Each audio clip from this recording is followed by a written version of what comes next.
After so many years, young students may be wondering why it's important for us to mark Remembrance Day. Well, the Legion has highlighted that Remembrance doesn't intend to glorify war, but rather serve as a reminder of what was done to protect the nation's democratic freedoms and way of life. It's clear online that #Remembrance Day is on the minds of thousands, many who have weighed in with personal stories and how they take the time to remember the sacrifices made. Marilyn Sinclair is the founder of Liberation 75, an organization focusing on Holocaust education.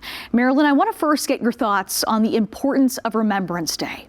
Well, Nicole, I think it is so important that we honor our veterans, the ones who are still with us, as few as they are, and the ones who have been veterans of disputes and combat since World War II. From the perspective of the Holocaust, of course, most people don't realize that Canadians were proud liberators of many of the camps. And that was so important as they joined the Allies, came into the camps and liberated the Jewish Holocaust survivors. And during Remembrance Day, there's often a lot of talk about the Holocaust, especially with the rise of anti-Semitism today. If we don't remember the Holocaust, we're doomed to repeat it.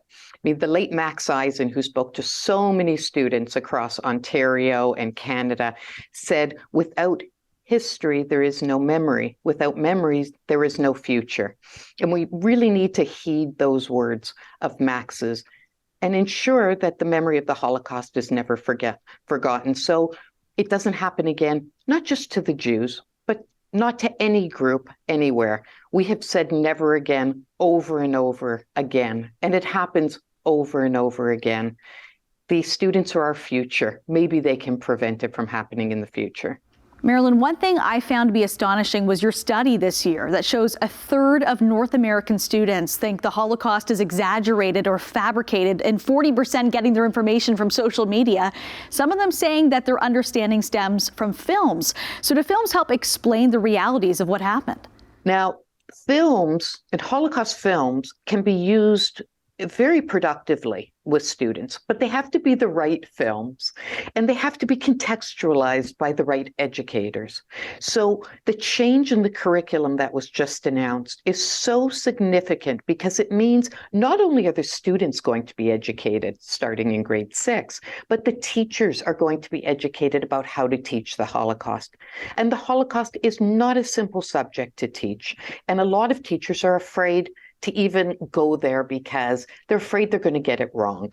So we're going to work with all kinds of other community organizations to supply really, really great materials, including fantastic films and testimony clips from Holocaust survivors to ensure that the teachers have the tools they need and that the students can learn through the voices of people who were the witnesses of the Holocaust. And Marilyn, any final thoughts tonight as we reflect on what our Canadian soldiers fought for? I'll end with a quote from my father, who was a Holocaust survivor and spoke to thousands of students across Ontario.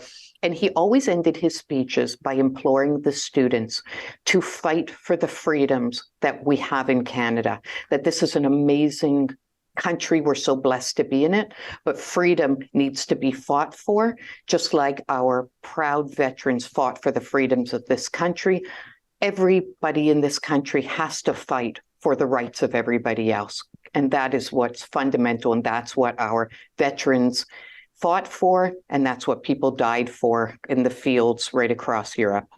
Marilyn, thank you so much for sharing that with us tonight.